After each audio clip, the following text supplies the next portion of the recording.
Cuando nosotros leemos la Biblia, una de las historias que toca nuestros corazones son las historias de la Biblia que hablan, escuche bien, hablan de hombres y de mujeres que contra todas las imposibilidades de la vida, contra las circunstancias que son en contra de nuestra vida, de nuestros sueños, de nuestras metas, de nuestras visiones de parte de Dios, se opusieron y fueron hombres y mujeres que vencieron las imposibilidades. ¿Cuántos dicen amén?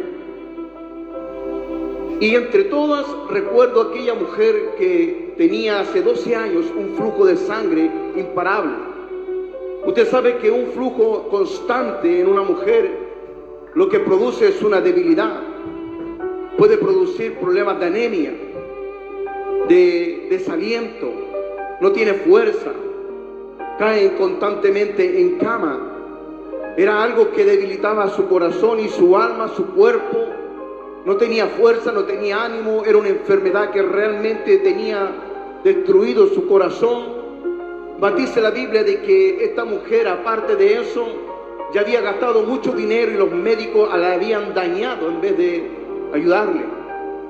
Venía desanimada, venía destruida cuando realmente se encuentra con Jesucristo.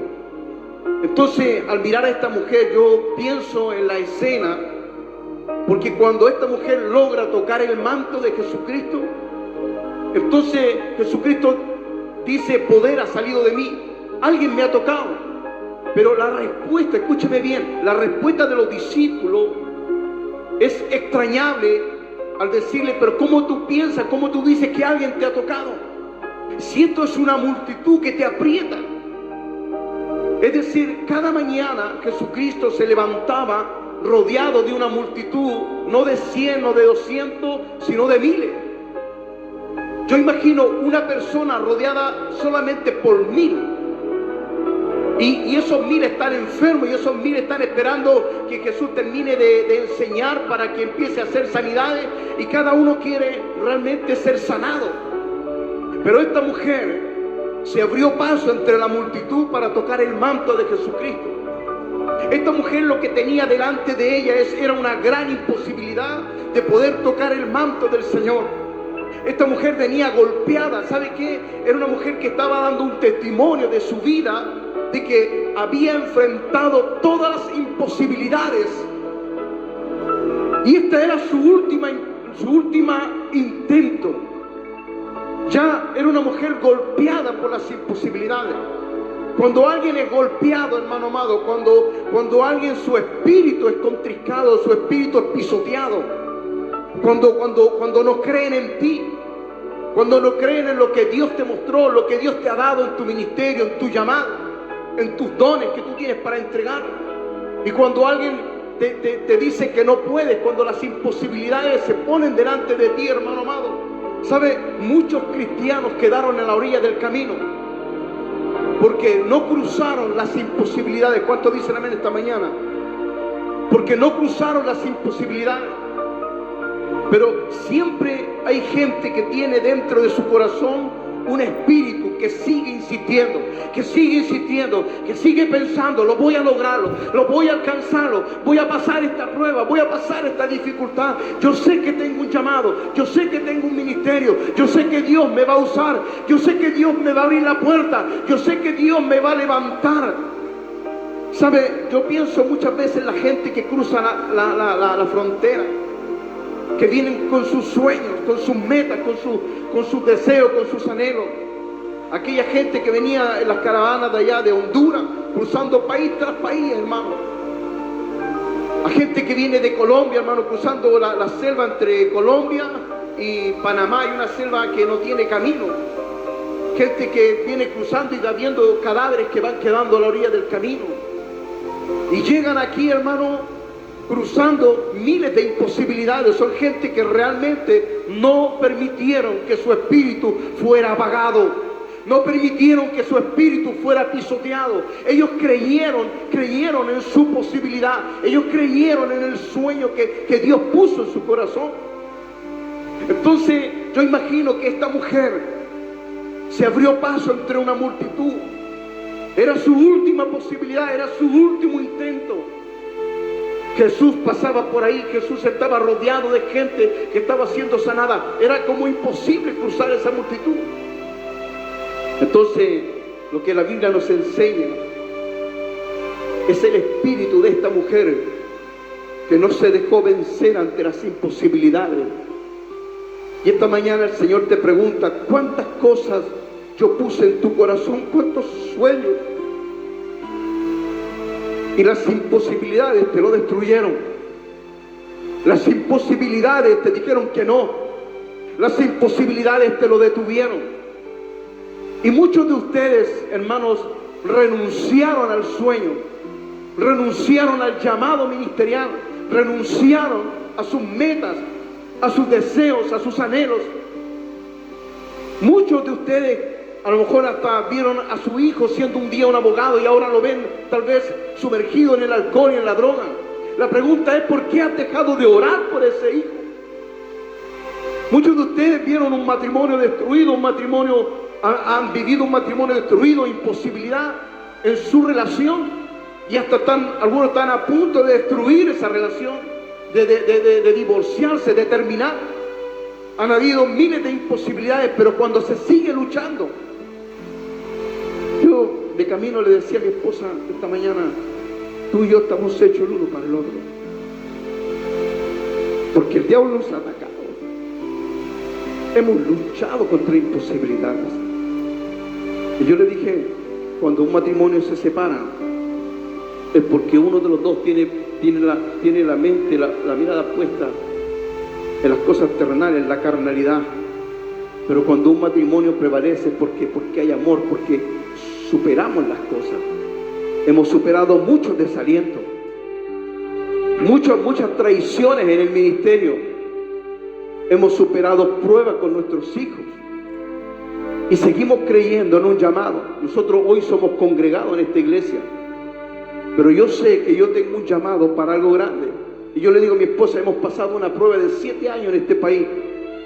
De 7 años después de estar ministrando 19 países del mundo, llegando con mi familia a predicar a otros países, haciendo ministerio de títeres, ministerio de evangelización, ministerio de alabanza. Entramos a este país recorriendo diferentes estados con toda mi familia, cantando, alabando. Y por 7 años comenzó una prueba ministerial para nosotros. Pero yo siempre he pensado en mi corazón: después de esta prueba la puerta se abrirá. Después de esta prueba algo grande viene. Nosotros hoy somos congregados aquí, pero yo sé que Dios tiene algo más grande para nosotros. ¿Sabe que José es un hombre que comienza a recibir la visión, sueños de lo que Dios, de los proyectos que Dios tiene con él? Y si bien es cierto, cuando Dios tiene un proyecto contigo, cuando Dios tiene una visión contigo, cuando Dios tiene un plan contigo, hermano amado, se van a poner 1000 situaciones en contra de ti. Josué tiene 11 hermanos que realmente no creen en su sueño. Esto no está fuera de lo normal. Siempre, hermano amado, cuando Dios pone un sueño, una visión, cuando Dios pone en ti un llamado, un ministerio, cuando Dios te muestra que algo va a hacer contigo, siempre habrá gente que se levantará contra tus planes. Cuando yo pienso en aquel leproso, cuando la Biblia nos habla sobre la cultura de aquellos tiempos, hermano, donde la medicina no era lo que existe hoy. Entonces, en aquellos tiempos, los desiertos de Israel y de muchas ciudades, los lugares apartados estaban llenos de enfermos, leprosos, cancerosos, gente con heridas incurables. Había tanta gente enferma en los desiertos apartados que no podían acercarse a la ciudad, porque si ellos se acercaban, ellos inmediatamente eran apedreados, porque ellos atentaban contra la salud de los demás. Cualquiera que tenía peste, cualquiera que tenía enfermedad, cualquiera que tenía cáncer o heridas que eran contagiosas, eran echados a los desiertos. Entonces, salir de la ciudad era encontrarse con mucha gente en el camino. Era algo habitual que cuando alguien viajaba de una ciudad a otra ciudad, se iba a encontrar con leprosos, levantando la mano entre las piedras para que el caminante o la carreta que iba viajando pudiera bajarse y dejar un poco de agua o un poco de comida. Entonces usted, cuando caminaba por los caminos de una ciudad a otra, se encontraba con leprosos que levantaban la mano, enfermos cancerosos, a ver si las carretas, la gente que pasaba por los caminos dejaba un poco de comida. Otros estaban a 200, 300 metros, 500 metros de la ciudad, de los límites de la ciudad, esperando porque sus familiares una vez al día traían su canasta con comida, le dejaban una piedra, y a 100 metros estaba ahí su ser querido, lleno de lepra, de enfermedad, mirando entre las piedras, así como su esposa o su hijo se acercaba para dejarle un poco de comida y de agua. ¿Sabe? Cuando este leproso vio que Jesús pasaba rodeado de una multitud, yo imagino que este leproso que se acercó y que le dice a Jesús: si tú quieres, puedes sanarme. Yo imagino que este leproso, estando rodeado de muchos leprosos, de mucha gente enferma, cuando él decide, cuando él piensa en su corazón: esta es mi oportunidad, ese hombre puede sanar mi lepra. Yo imagino que en estas circunstancias, porque cuando nosotros leemos la Biblia dice que si todo lo que Cristo hizo fuera escrito, dice que no cabrían los libros en el mundo. 3 años de ministerio, segundo a segundo, cientos de enfermos eran sanados. En un instante lo tocaban 10, 20 enfermos y eran sanados. Entonces, este leproso, me imagino en mi corazón, porque le digo, hay cosas que no están escritas, hay muchos detalles que no están escritos, pero de solo pensar en la situación, yo entiendo que de todos los leprosos que habían ahí, a lo mejor alguien le dijo a este leproso: lo que tú vas a hacer es un suicidio. Eres un suicida, tú no puedes acercarte a la gente, ellos te van a apedrear. Porque inmediatamente cuando un leproso se acercaba a los límites de la ciudad, se corría rápidamente la voz y la gente gritaba: leproso, leproso. Y entonces la gente salía con piedra en la mano y lo primero que hacía era apedrearlo. El leproso no alcanzaba a acercarse 10, 20 metros y ya las piedras le estaban cayendo. Entonces yo imagino que cuando este leproso pensó en su corazón y dijo: ese hombre, ese Cristo, ese hombre es mi única esperanza, mi salvación.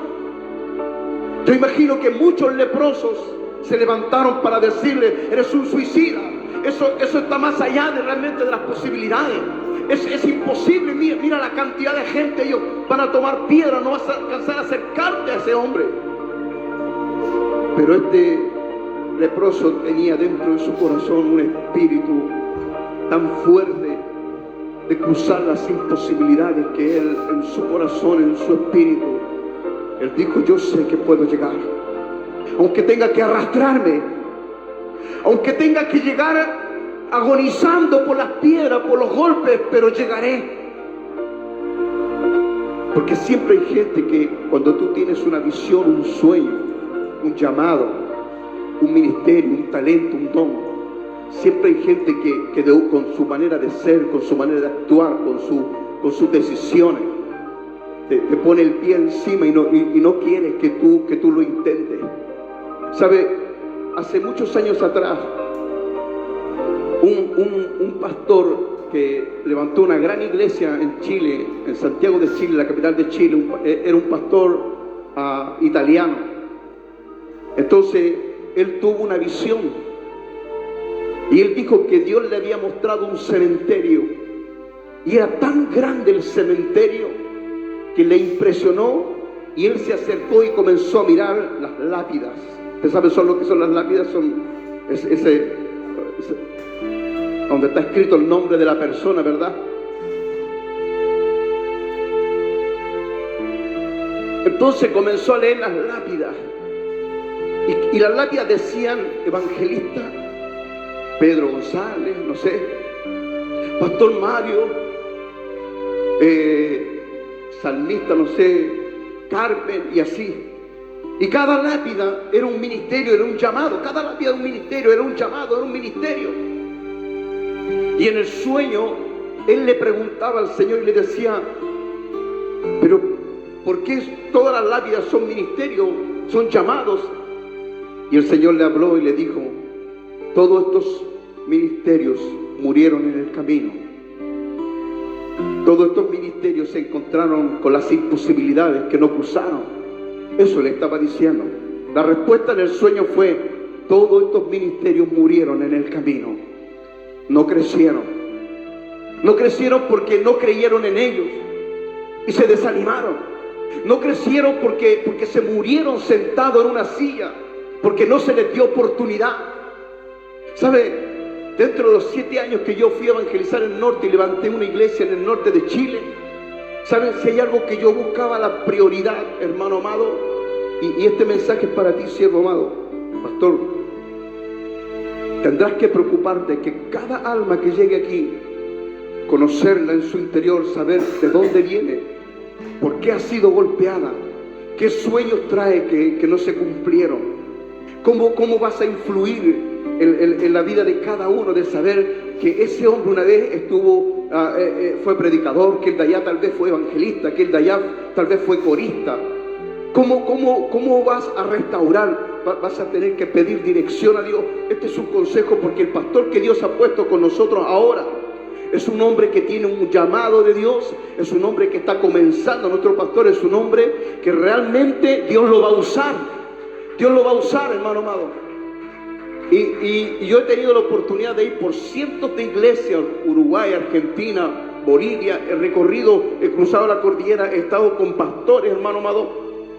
Cada vez que yo predicaba en una iglesia, me quedaba en la casa del pastor y daban 3, 4 de la mañana escuchando los problemas de los pastores. Iglesias que yo predicaba, hermano, e iglesias que el pastor me invitaba a su casa, me quedaba en su casa y daban las 2, 3 de la mañana y yo escuchaba los problemas de los pastores y yo ministraba. Yo, siendo un joven, ministraba el corazón de sus siervos que me contaban sus problemas ministeriales. Yo crecí los primeros 5 años de cristiano al lado de mi suegro, que es pastor. Yo conocí el evangelio, desde que conocí el evangelio hasta estos 5 años de ministerio con mi pastor. Yo vivía en su casa, yo vivía sus problemas, conocía sus situaciones.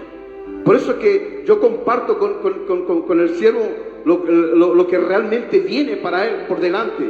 Y sinceramente, Dios te va a mandar, siervo, a ministrar corazones que vendrán heridos aquí. Gente que en otras iglesias no le dieron oportunidad para levantar su ministerio. Gente que vendrá con sueños rotos, hermano amado. Si tú eres el hombre que logras el día de mañana restaurar ministerio, Dios va a hacer una gran iglesia, una gran congregación en tus manos para ser administrada, siervo amado. Porque si hay algo, escúcheme bien, si hay algo, amado, que engrandece una congregación, escúcheme bien, hermano, porque no podemos ser, escúcheme bien, no podemos ser la única estrella que brilla, hermano amado. No podemos ser la única estrella que brilla, hermano amado. Si bien es cierto, el evangelio es así. Jesucristo vino a restaurar gente. Los ministerios son para restaurar ministerios. El llamado la orden que Cristo da en Mateo 28 es ir y hacer discípulos. Y esos discípulos ser enviados como ministerio. Entonces, lo que tenemos es que José es un hombre que se dio frente a gente que quiso matar sus sueños, que quiso matar sus deseos, sus anhelos, la visión que tenía de Dios. Y hoy lo que tenemos dentro del evangelio, y se lo digo de verdad, porque yo lo que estoy viendo hoy en día, y escúcheme bien, hermano, esta es la realidad, que yo la veo, no la veo aquí en este metro cuadrado, yo la vengo viendo en diferentes países del mundo, la vengo escuchando de diferentes pastores. Sinceramente es triste, pero hoy en día lo que tenemos son ministerios que lo único que quieren, hermano amado, es que la iglesia esté llena de 200, 300, de 1000, pero son 2 o 3 estrellas que brillan aquí arriba. Y muchos pastores, yo siempre digo, ¿cómo podría yo tener una iglesia de 5.000 personas sentadas, como algunos la tienen, o de 1.000 personas sentadas, para escucharte solamente a ti? Para verte a ti predicar, para verte a ti cantar, para verte a ti tocar la batería, para verte a ti tocar la guitarra, para verte a ti solamente. Cuando realmente en una congregación de 200 personas, ya 100 personas, hermano amado, más de un llamado ministerial, evangelístico tiene que haber. Más de un llamado pastoral, más de un llamado a tocar la guitarra, no es posible que hoy en día los ministerios, hermano amado, tienen esa vanidad en su corazón. en que el único pastor, el único que predica es Él y dos más. Y en la iglesia hay hombres con sueños, con llamados, que no tienen oportunidad. Entonces se mueren en el camino, se desaniman, no los toman en cuenta, no hay posibilidad, no hay cabida. Yo nunca he tenido en mi corazón la mentalidad de llegar a una iglesia grande y congregarme en una iglesia grande. Siempre le pido al Señor una iglesia pequeña donde yo pueda entregar mi ministerio, mi esposa pueda entregar su ministerio, donde podamos apoyar, donde podamos levantar, donde podamos ser parte de lo que la obra necesita.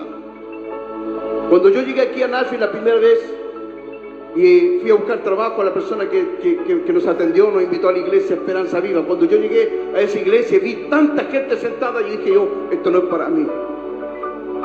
Yo no voy a estar sentado en una silla con mi ministerio detenido, porque yo tengo que dar cuenta por mi ministerio. ¿Sabes qué? Tú vas a tener que dar cuenta por tu ministerio, por tu llamado. Y por eso es que la vida ministerial nos enseña a nosotros que mucha gente llega aquí y está por un tiempo y se va. Y muchas veces el pastor no se da cuenta que esa persona venía buscando restauración espiritual y también ministerial. Que mucha gente que está en la banca, que canta bien, hay mucha gente que toca bien la guitarra, que predica bien, pero busca en su vida personal ser restaurado. Y hoy tenemos un tiempo donde muchas iglesias lo único que les importa es crecer en número, que la gente esté sentada, que la gente diezme, ofrende, escuche el mensaje y se vaya para la casa. Este es el tiempo en que mucha gente ha visto sus sueños destruidos, su ministerio detenido, sentado en una silla. No hay cosa más horrible en el evangelio que un ministro del Señor sentado por semanas en una silla, por meses, por años, y como una gota tal vez de vez en cuando una oportunidad. ¿Sabe? El mayor crecimiento de la iglesia es la restauración de los ministerios, de los llamados. Y el que no tiene ministerio, escúcheme bien, porque el que no tiene ministerio, hermano amado, muchas veces hay muchos cristianos dentro de ustedes mismos que sienten de repente que pueden hacer algo, pero no son aconsejados. ¿Sabe? El llamado de nosotros, de los líderes, es descubrir qué tienes tú para dar para la obra. ¿Qué puedes tú hacer? ¿Sabe? Cuando uno forma un ministerio, yo estaba en una iglesia, hermano, donde, sinceramente no voy a dar el nombre, pero tuve una iglesia aquí en Nashville, hermano amado, donde hacíamos culto, y un día dije, pastor, ¿sabes qué? Yo con mi esposa tenemos llamado de repartir comida, de ir a la gente, de llevar Biblia, de predicar el evangelio. Hicimos una invitación, hermano, ¿sabe? Que se nos juntaron, no sé, eran como 8 hermanos tal vez. Hermano, eso hermano, yo tengo los videos de todo el trabajo que se hizo antes de llegar aquí al downtown, por la calle Murfreesboro, pasado del 55, de la carretera 55. ¿Sabes? Llegábamos a las 6 de la mañana, nos metíamos a unos locales abandonados donde habían 8 o 10 drogadictos, todos drogados. Llegábamos con café, con sándwich en la mañana, y yo veía a estos hermanos, que estaban ahí, que por mucho tiempo estuvieron sentados en una silla, y yo me gozaba porque los veía ellos poniendo las manos, orando, el otro orando por allá, el otro orando por acá, por los drogadictos. Uno de los traficantes ahí, que andaba con un bastón, fue a amenazarme que me iba a pescar a balazos si yo volvía a llegar ahí. Fue un tiempo, hermano amado, donde yo me doy cuenta que mucha gente está para hacer cosas dentro de la fila y que nosotros tenemos que moverla, porque la gente se muere cuando no puede hacer nada para el Señor. La gente se muere cuando realmente se sienta en la silla. Entonces, un consejo al ministerio que hoy Dios ha puesto, el ministerio nuevo, sinceramente, siervo, Dios te va a mostrar mucha gente que viene para ser restaurada espiritualmente y ministerialmente. Voy a terminar diciéndole algo. Cuando Dios te da en tu corazón la visión, el sueño de algo. Hace muchos años atrás, antes de entrar a los Estados Unidos, yo en sueños, era la segunda vez que yo veía al Señor. Yo en sueño estaba parado en una fila en Chile nos paramos en una fila, en una calle cualquiera, con un megáfono y predicamos al aire libre. Y yo me veía en el sueño una fila de hermanos, y un hermano que estaba adelante comenzó a decir el texto Juan 3:16, porque de tal manera amó Dios al mundo. Y entonces yo estaba en la fila, recuerdo, y yo en mi mente decía, a mí me gustaría predicar ese mensaje. Yo lo decía dentro de mi mente, lo pensaba. Y en el sueño el hermano se daba vuelta y me miraba y me decía, hermano, usted predica. Y yo quedaba sorprendido porque yo decía, lo deseé, y el hermano me llamó. Y entonces pasaba adelante y yo levantaba la Biblia en el sueño, yo comenzaba a predicar, porque de tal manera Dios amó al mundo. Y yo veía un edificio gigante, hermano. Veía un edificio grande. Yo de pronto veía que de los edificios caían piedras. Y en ese momento sentí cuando mi cuerpo se levantó, y yo me veía casi cerca de las nubes, y veo así que de las nubes bajó una cruz, y veo al Señor. Y yo en ese momento miré ese rostro, así miré todo, y yo miraba, era igual cuando uno entra a una iglesia católica y ve esas imágenes. Eran tan reales los colores, eran tan reales los colores del rostro de Cristo Jesús. Y yo los miraba, y yo decía en mi corazón, Señor, ¿podrías hablarme, decirme algo? Y yo vi que los ojos se abrieron y me dijo, cada día mis palabras es más grande, me dijo. Y en ese momento sentí el vértigo, porque me fui para atrás y me vi que bajé al suelo así. Y sinceramente voy a decirle algo, yo aprendí en ese sueño que ninguna imposibilidad se levantará para decirme que no se puede. Siempre he pensado, yo sé que se puede, yo sé que se puede, yo sé que Dios quiere. Escúcheme esto. Una vez un hombre llamado Genghis Khan y los mongoles, no sé si escuchó esa historia alguna vez.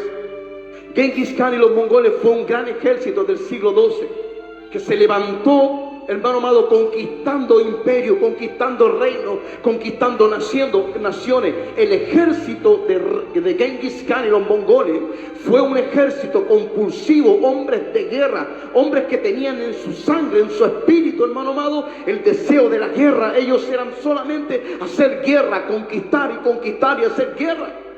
Y un día Genghis Khan y los mongoles decidieron avanzar sobre China continental, y entre de todas sus derrotas, porque hubieron derrotas en ellos, pero en una de sus derrotas, el imperio de China, se reunieron todos los generales, y el emperador chino dijo, él viene contra nosotros. El testimonio es que es un guerrero que no se detiene, ha conquistado grandes naciones. Y entonces todos se preguntaron, ¿cómo vamos a hacer para realmente vencer este ejército? Entonces, después de muchas conversaciones, el emperador dijo, tengo un plan. Él dijo, cuando Genghis Khan y los mongoles vengan sobre nuestro territorio, ninguno de nuestro ejército lo va a enfrentar. Entonces uno de los generales dijo, pero Señor, le dijo, ¿tú estás diciendo que nos rindamos? No, dijo. Él dijo, cuando Él venga sobre nuestra tierra, le esperaremos. Ellos quieren mujeres, les daremos mujeres. Ellos quieren alcohol, les daremos alcohol. Ellos quieren entrar teniendo victoria, les daremos la victoria. Entonces cuando Genghis Khan y los mongoles entraron en China continental, ciudad donde ellos iban, la gente los esperaba con aplausos. Ellos esperaban eso, ellos esperaban aplausos, reconocimiento de victoria. Entonces él entraba y le daban aplausos, le esperaban con mujeres, con alcohol. Entonces fueron ciudad tras ciudad entrando en China continental, y donde ellos iban nunca encontraban realmente alguien para pelear y llevar adelante su espíritu de guerra. Entonces tiempo tras tiempo se fueron acostumbrando al reconocimiento, a los aplausos, y ellos no enfrentaban realmente ejércitos a donde ellos, su espíritu de guerra, su espíritu de luchar realmente se desarrollara. Entonces cada vez se acostumbraron a las mujeres, al alcohol, a las fiestas, a las celebraciones. Ya comenzaron a engordar, ya comenzaron a relajarse, y un día el ejército ya estaba acostumbrado a ser bien recibido. Y un día el emperador se puso de pie y le dijo a sus generales, ahora quiero la cabeza de Genghis Khan, porque ahora sus soldados se han relajado, porque el espíritu de guerra de Genghis Khan se adormeció. Cuando el enemigo adormece tu espíritu, cuando tú dejas de orar, cuando dejas de leer la Biblia, cuando yo siento en mi corazón que he dejado de orar por días, yo siento que el enemigo ha matado mi espíritu y me vuelvo a parar y vuelvo a decir, lo vuelvo a intentar. A veces los problemas, las circunstancias, las adversidades matan tu llamado, matan tu espíritu, matan tu deseo de pelear, pero hay algo dentro de ti que es el Espíritu del Señor, porque dice que no es con espada ni con ejército, sino con el Espíritu de Dios, con el Espíritu del Señor, que siempre te va a levantar en cada caída, en cada adversidad, en cada problema. Hay algo que te está diciendo, vuélvete a levantar. Póngase de pie, mi hermano. Siempre el Espíritu del Señor te dirá, vuélvelo a intentar. Cierra tus ojos. Vamos a poner un poco de adoración. Lo voy a mi pastor, se puede acompañar con el teclado un momento. Cierra sus ojos un momento en esta mañana, porque Dios siempre que pone un sueño lo lleva a cabo. Y José vio sus sueños destruidos por un momento, porque todo se interpuso contra su llamado, contra sus sueños. Y como nadie le creía, aún Dios le seguía invadiendo su mente de sueño, pero nadie le creía. Y sus propios hermanos lo vendieron y fue llevado esclavo. Y yo pienso en el corazón de José, en el sueño que Dios le había mostrado. Y tal vez José se preguntó en aquella cárcel, porque también la mujer de Potifar se interpuso contra el sueño y lo calumnió y fue llevado a la cárcel. Y cuando estaba en la cárcel pensaba que lo que había sucedido entre el copero y el panadero, el que había sido restaurado, iba a hablar con el faraón, con el rey, y tal vez, pero se olvidó de él. Y José tal vez muchas veces pensó, todo va en contra de mí, de mi llamado, de mi ministerio, de lo que yo puedo dar para Dios. Todo parece poner un pie sobre mí, sobre lo que yo puedo dar. Pero José es el hombre que mantuvo su integridad, no se entregó a las cosas del mundo, no se entregó a dejar de creer en Dios, de buscar a Dios. Pero un día a José lo sacaron rápidamente de la cárcel. Pero un día fue algo rápido, porque cuando tú te ves más hundido, porque cuando tú te ves en mayor desprecio, cuando todo te está diciendo que no se puede, cuando todo está diciendo que no lo vas a lograr, que tu hijo no lo va a lograr, que tu matrimonio no va a salir adelante, que tu hijo no se va a levantar, que tu padre o tu madre que está enfermo, pero cuando tú crees en Dios, de repente viene rápidamente la noticia. Dice que rápidamente vinieron y sacaron a José y le dijeron, el faraón te llama, hay algo para ti, hay algo para ti. Y esta mañana el Señor te dice, no te desanimes. Esta vigilia hay una palabra de Dios que decía, no te desanimes, porque el rey te va a llamar. Va a llegar el momento como le sucedió a Moisés. Moisés estaba 40 años él pastoreando. 40 años había sido que él había sentido en su corazón que él era llamado para ser el líder de Israel. Moisés a sus 40 años sintió que él era el hombre que debía defender a su pueblo. Y después 40 años más perdido en el desierto, olvidado de su llamado, de su ministerio, de pronto rápidamente se apareció delante de él una zarza ardiendo y la voz le dijo, tú eres mi siervo, te voy a llamar, te voy a levantar.